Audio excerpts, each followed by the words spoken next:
El Spiccio Supremo. El Spiccio Supremo. That's what the Mexicans call it. It's so popular. A lot of people wanted me to do it, so I did it. Longest speech ever, Luigi. Longest State of the Union. It's so united. My critics say I can't. I can't talk coherently. But look at me, I'm talking incoherently for 3 hours, George. Who else? Nobody. The most Nobody. coherent, stable genius. Neither I nor Luigi have watched the speech, yet we can still do it play by play. Hottest country anywhere in the world, Luigi. Anywhere in the world. Downright sexy. So we had the State of the Union address. And we didn't watch it, folks, because even we have better things to do. Plus, we've heard it all before. We've heard it all before. Everywhere, literally everywhere, all the time. Let's play a little game on this episode, George. I'm gonna be saying out a quote, and and you guess if that really came out of Trump's mouth, or Yes. if we're bullshitting. Give me, throw me something. A big, beautiful, powerful helicopter. Just this. Just this. Trump. Trump. Part of a Bingo. dramatic combat story about the Maduro kidnapping. I mean, He loves takeover. describing those helicopters big and beautiful. Yes. They remind me of huge penises. They're so big, so beautiful, soaring in the sky. My beautiful penises captured Maduro. Sorry, Luigi. Let's try this one. When God needs a nation to work his miracles, he turns to the United States. Trump. Trump. I have no idea about the second I'm half probably of that. not the right person to play this game. Since we haven't actually watched the State of the Union, even though we know everything it says in these appearances, let's move on, Luigi, to what is happening with Iran, I believe, because as we've mentioned often, he's just about ready to do something extremely stupid with Iran. He's just about amassed the biggest armada he could have conceivably amassed around the Middle East, around Iran. And the question goes, I mean, if you're gonna put that many troops in these positions, are you gonna use them? It becomes highly more likely that you're gonna use them, especially if you're a guy like fucking Donald Trump, as trigger happy, shoot from the hip. It becomes far more likely because think of it, Luigi, 1 billion guns pointed at Iran, Yeah. and it's like, if you don't make a deal, I'm gonna pull the trigger. And the deal, Luigi, just to clarify It's to the unconditional viewers, unconditional surrender, give or take. I mean, when you want them to disassemble the whole ballistic missile program, every country has a missile program. Look, a couple of thoughts on this. So yeah, you are right. They've assembled one of the biggest armies that we've ever seen, probably. The biggest is the invasion of Iraq. Now, normally that is perceived as Trump trying to bully them into look at my armada, kind of, threaten them, use it as leverage. I heard a couple of really good takes from analysts recently saying that there are signs within that build-up that make it far more likely that he's actually going to take action. For example, uh, they've brought their most sophisticated sort of radar planes. Now, the AWACS, I think they're called. Now, the US, Yeah, this is yes. this is a really sophisticated technology. Even the United States military doesn't have that many, right? They might have 5 or 6 across the globe, and they've assembled most of those in the Middle East. Now, you don't usually you do that when you're actually serious about wanting to pull the trigger at any point because it ensures, air superiority, basically. He's only gonna do air superiority for the time being. Maybe commandos, maybe special forces, but that's where he draws the line, I believe, at least at this point. I'm saying within the big show force, there are like very serious signs that Yeah, they there want are to do more, this. Right? Yeah. Luigi. I mean, you've got personnel evacuated from the embassy in Lebanon, which is always a sign when they start evacuating personnel from the embassies. And you've got what else have you got? You've got Rubio yesterday before his State of the Union having a session with the Gang of Eight, the intelligence, the heads of the intelligence, both the Democrats and the Republicans, to inform them about plans about Iran. And Chuck Schumer didn't sound particularly pleased. And bear in mind, Chuck Schumer is very anti-Iran. So when Chuck Schumer is like, wow, it's going too fast. Oh no, Donnie. Oh no, Tony. You know what really strikes me as well, like the last time around when they we did this in Even Iraq. Bush tried to It, fucking sell even, the thing. even Bush I'm went gonna to say. Congress, like weapons of mass destruction, It's Colin whatever Powell. it was the most shameless, disgusting lie, and he should be tried in the Hague for it. But at least you gotta admire the effort. He tried Because to lie to the look, people to get them to get on board with this. Trump is like, they voted for me, the biggest landslide in the history of the universe. it's gotten to the point like this time around, instead of trying to do the theater, it's like I'm just gonna invade them because they're fucking weak. zero attempt at an excuse. This And is so holding the sick. invasions, kind of knew from Trump. The people definitely, even, I mean, I'm not saying the people heard about it. I know very well how little of the stuff that he says the people actually hear, in terms of policies at least. But with the tariffs, he was clear before he was being elected. With immigration, he was clear. The whole I'm gonna invade and do regime change, that's kind of new after he got elected. Although even this was predictable by the point he appointed only yes men to key positions of power. And after My dude, sorry, he and appointed Pete Hegseth. and especially after the Epstein saga.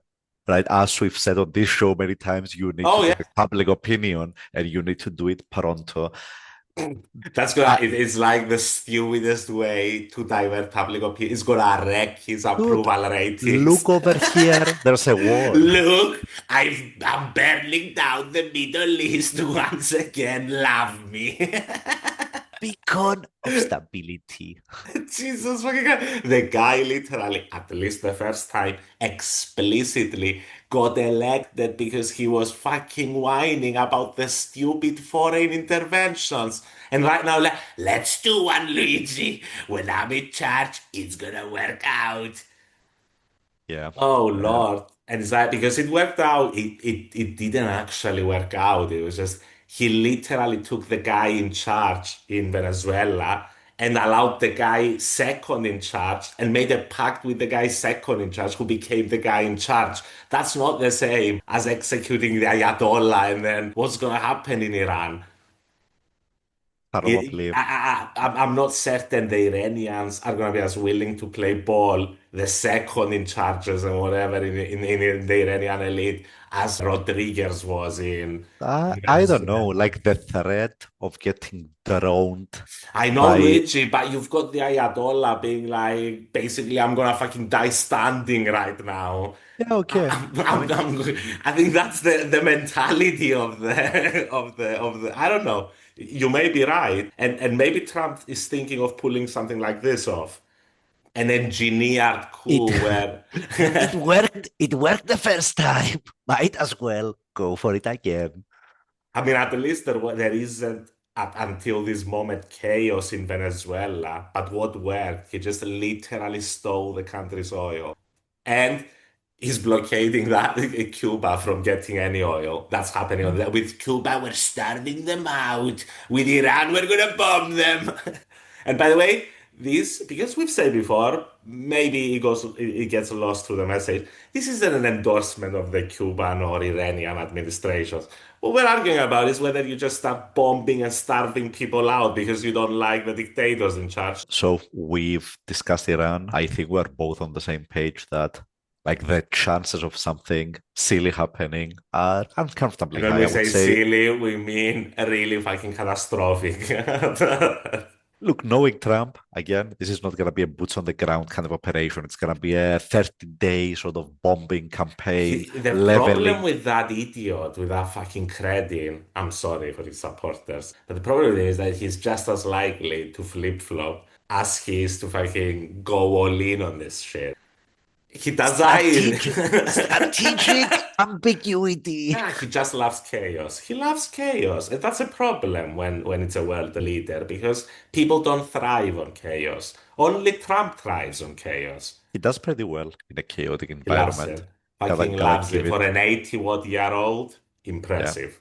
yeah, yeah, yeah. Impressive, the stress that just filters out through his fart hole with zero repercussions on him. It's like, All does right. So nothing to me.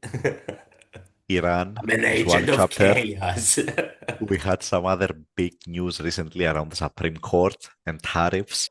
The very long story short, I guess everybody has heard about this already, but the Supreme Court struck down the way Trump imposed tariffs, essentially arguing that the authority to impose tariffs is with the Congress. Trump quickly pivoted to using a different section of the trade code The to reason Trump impose. used the first way, sorry, Luigi, was because it's far easier. This one is a much trickier section Yes. because it's never been used. It's a blanket 15% tariff on the entire world, and it's only supposed to happen in extreme balance of crisis payments, Yes. similar like to the oil crisis of the 70s. That's when this code originated from, Yeah, I I've guess. seen people argue, sorry, Lou, I've seen people argue that there's not a balance of payments crisis since they're buying America's debt, essentially. So they don't have a crisis about it.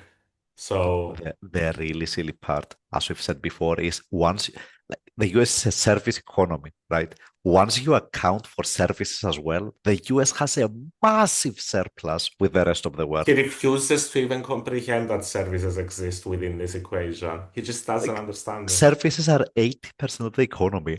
But he And like understands all the dollars he gets from the tech companies who don't sell goods usually. Unless you're Apple, I mean, I guess it depends. all right, so with the current section that he's using for tariffs, it's only viable for 150 days unless Congress extends it. It's not likely because it's super unpopular. It's not So likely, folks. this is going to be a mess because Yes. companies are going to have to get reimbursed. Oh, yeah, that, and I saw the stock market stumbled, Luigi. The stock market stumbled a little bit because Yeah. he was really quick to pivot to a new section for And nobody tariffs, and we knows were like, what's happening at this point because I love this, Luigi, because it came out that countries like China, at least at the moment, China, Brazil, the ones who didn't yield and stood their ground, now got a better deal because they were like, we're 50%, now we're 15. But the countries that yielded like a bunch of fucking schmucks like the the UK, United the Kingdom. United Kingdom is like now they're getting higher tariffs because the guy is a moron. And as we've said so many times, the deals, the treaties, whatever you sign with him is Yeah, not yeah. worth the paper it's fucking signed on. The Europeans who slow walked the entire process Worked and never out. never The ratified that deal, parliament, it worked. not Yes, not exactly. fucking Not the Ursula. We commission. got depended on the fucking Ursula. the inertia that is embedded within the European Union. Oh, Oh baby. And now just in fucking time we've postponed the trade deal because yeah. nobody knows what stands anymore. And here's why the stock market tumbled, right? Because if we're just gonna keep going from section to section of the trade code to impose tariffs under a different authority, that's not a good like a business environment that is stable It's and a where you can joke. plan long term. If you're a business And and you the don't know if your tariff is gonna be 15% or 50% next month, it's kind of a problem. It's worse than having a high tariff, not knowing the actual rate. I was reading up an argument, Luigi, that what happens if in 150 days he comes out and is like, now I'm gonna put 149% tariffs for the next 150 days. And then now I'm gonna put Yeah. 14% tariffs, whatever it was. Yeah. Just lowering Good. 1%. And by the way, I mean, the Supreme Court decision was kind of clear that, um, uh, matters of taxation and Yeah. i.e. tariffs are delegated to With Congress Congress, exclusively. unless unless Congress Delegates the explicitly says other. authority. Yeah, yeah, Exactly. 100%. Which overall, like long term, this really curtails Trump's ability to do Yes. whatever the fuck he wants with tariffs, which is what he's been use it as a bullying tool, Yeah, basically. he just loves to bully people with it. My suspicion is For that Inchmax. Sorry, all of this Luigi. peters out. Like the 150 days pass, he doesn't renew the tariffs. The news cycle has moved on by then, and this sort Oof. of He's fades gonna into move the a billion. background. He's probably It's gonna gonna be be the capturing midterms. Greenland by then. Yeah, It's yeah, probably gonna be and it's gonna be the midterms, so the news cycle will have moved on. 100%. Because he needs to actually do the investigations if he wants to do another tariff measure, present his findings to the other country and stuff like that. There are no investigations. Some tariffs, for example, the China steel tariffs, Those stay. Yeah. those were done after investigations, The and therefore they national stay. security, whatever. Oh, they were done after investigation. I thought they're national security type. But then I would guess, why wouldn't he put everything on? So the investigations were done, I guess, under a Biden administration or I something. think it was a Section 2032, which means you need to do the investigation at tariff. In any case, Nobody's against tariffs that were done under actual investigations with actual findings that actually prove that somebody was taking advantage of international trade. Yeah. But that's not yeah, the yeah. way Trump wants it. Trump wants to threaten people like the president of Switzerland because what the fuck? What the fuck does she think she is? Dude, if you don't threaten your way into a Nobel Peace Prize by Wow. bullying Norway, By the way, what are never you even happened doing? before. I don't think it's ever What happened before. Never happened before. This we've is had? monumental. He's such a degenerate that he's actually breaking new ground. New ground. Give me the Nobel Peace Prize. By You then, know yeah, the yeah. funniest part is that whoever does Trump's biographies, the material is so much like So rich. rises to scandal. Like you can't cover everything, or like the human It's gonna be mind like the Lord that of the lacks Rings. It's gonna capacity. be a trilogy. It's gonna be a trilogy, Luigi. Uh, Played by Henry Cavill or something. Wow. After Superman, he Well, became Trump. I mean, if he does that, he nails it. I mean, he could get an Oscar for that.